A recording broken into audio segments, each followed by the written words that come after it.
برنامج الجسر لليلة. نحن كلنا بأمر كوميدي عربي أمريكي مصري أمريكي مميز رح يخلينا كلنا بأمر الضحك.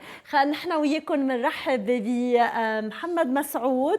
Hi محمد. Hi, how are you? How are you? الحمد لله. I'm gonna venture and stand up. رح أوقف وتسير أنا وياك لدقايق قبل ما أتركك نكون يعني تضحكنا أو إن شاء الله تقدم لنا. أول شيء قد إيه صار لك بتعمل السكتشز تبعك؟ أنا بقالي من 12 سنة دلوقتي بعمل كوميدي. 12 سنة بتعمل كوميدي. 12 سنة ومن وين تستوحي أكثر شيء محمد الكوميدي الجيجز تبعك؟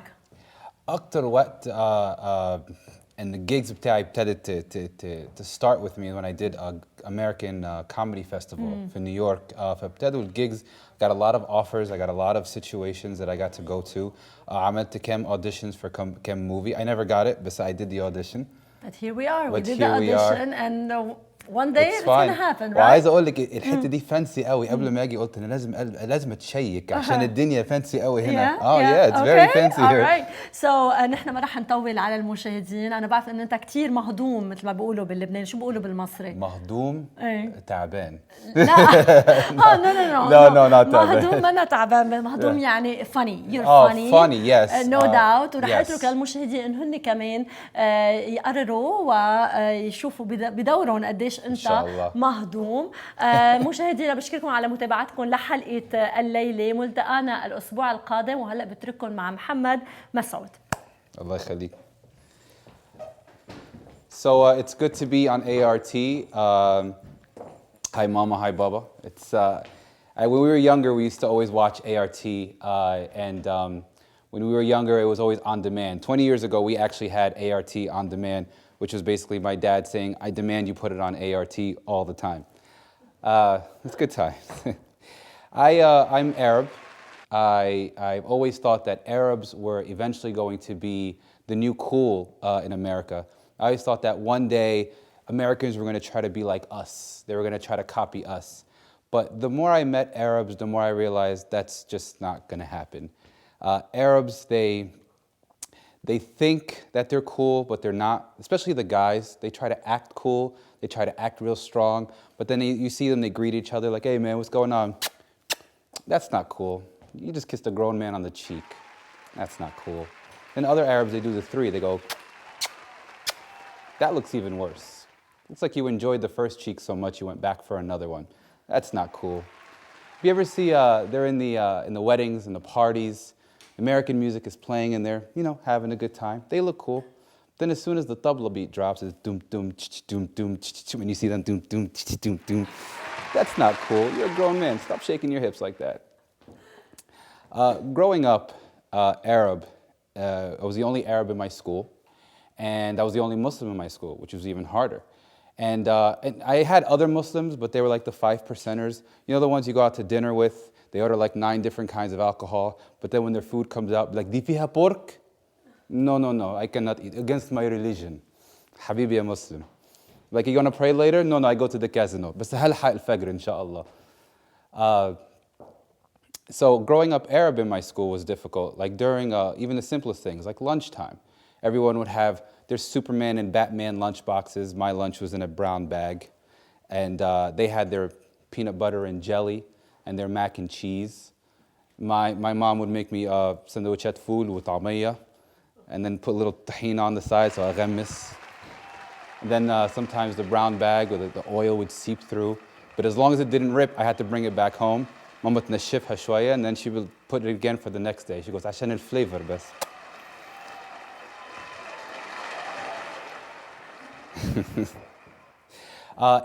As a Muslim during Christmas time, it was very rough because as a young kid, I never really understood what Muslim was. I mean, I knew it was a religion, it was my religion, but then I would see all these kids, they would come back from Christmas break and they would have all their new toys and their new shiny clothes and everything. And they would look at me like, oh, Muhammad, what'd you get? And I'm like, oh, I got a new pencil. I just found it on the floor earlier today, so it's new to me. Merry Christmas. And I would go home and I would ask my parents, I'm like, what do we have? What can we do when we get gifts? My dad would be like, well, you have Ramadan. Okay, what's that? Do not eat or drink for 30 days. That doesn't sound like a holiday. And he goes, well, after that, there's the Eid. Oh, okay, well, what happens with the Eid? Well, now you get to eat. Well, can I get gifts or anything? No, no, it's the joy of eating. You haven't eaten for 30 days, now you get to eat. Do we have anything else? Well, you have Eid al-Kibir. Well, that sounds pretty good. What do I get for that? Well, you get 5 kilo of lahma. Well, that doesn't sound like a real good gift. Everyone comes in, I keep telling them, I'm like, oh, that's not what I want. I want something more. Kullu aklu shurbu, aklu shurbu. I need something good. I need toys. I'm telling you, my friends are getting toys and clothes, and you're telling me I get meat? All my friends are like, oh, Muhammad, what'd you get for your Eid? I got diarrhea. Thanks for asking.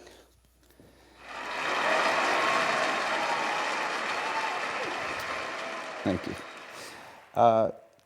Yeah, so it was tough growing up Arab, but as I grew up, I realized, I honed in on my roots, and I realized how to spot other Arabs in America, which is a kind of a talent. It's like the Men in Black spotting an alien.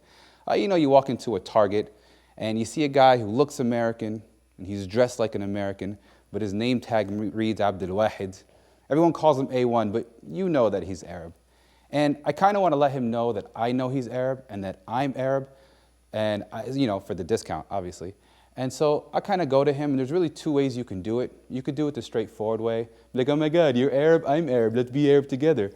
Or there's the slick way where when he rings you up and he's like, okay, that'll be 1053, you could just slide your credit card and be like, shukran.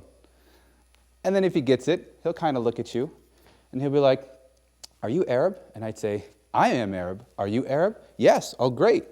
Are you Egyptian? No. Because Egyptians, we don't care if we meet any non-Arabs. Egyptians, I could say, because I'm Egyptian, Egyptians are a different breed. We're just built differently, and we're very conceited about it, too. That's why we call ourselves Dunya. There's really three things that are different about Egyptians. If you notice, first thing, we never say the letter Jim. It's always Gim, no matter what it is. We refuse to say Jim. If in English, if I was able to, I'd be an Egyptian from New Jersey. But there's a second way. It's a very easy way. We don't have actual blood coursing through our veins. We have sweet syrup coursing through our veins. That's why they say damina sharbat, because we're very sweet. If I ever cut my hand, I'd be like, quick, get me Slaneid basbousa, and I'll just put some topping of syrup on it. That's why Egyptians, we have a blood donor bank, but we actually just donate to the local bakeries. Probably why Egyptians have diabetes. And the third way, which is very important, is our heartbeat is different than non-Arabs. If you listen closely, a normal heartbeat is do-do, do-do, do-do. An Egyptian heartbeat, if you listen very closely, it's do-do, do-do, do-doom, ch-ch-doom, doom, ch-ch-doom, ch-ch-doom, doom. And if any Egyptian guys, you put your head to someone's chest, you listen to that heartbeat, you'll automatically do this. And then you'll be like, aywa, and you look like a non-hardcore Arab. But thank you for your time. Thank you, Rita, for having me. I appreciate ART. Thank you. Thank you. Thank you very much for having me. I appreciate it.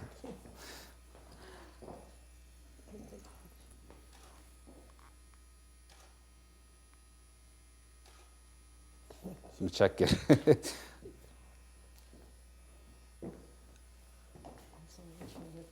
Are we off?